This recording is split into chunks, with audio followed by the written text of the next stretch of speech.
For today's video guys, kakain nga pala tayo ngayon ng star apple. May nakuha akong star apple sa likod bahay namin.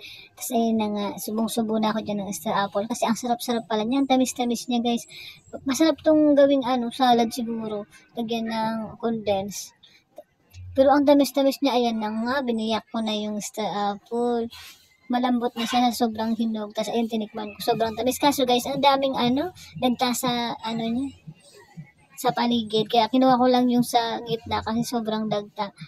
Ang sarap nga pala ng ganyang star apple na kulay violet. Meron din kasing star apple na kulay green. Matamis din yung kulay green. Sa likod namin meron din dyan star apple na kulay green. Tapos ayun na nga, tikman nyo guys, oh. Sarap niya, ang tamis-tamis na star apple. Napaka-creamy niya guys, ayan oh. Yan, bumiyak pa ako dyan ng isa. Ayan na siya. Sobrang creamy niya guys, oh. Wow. Hinog na siya guys, oh.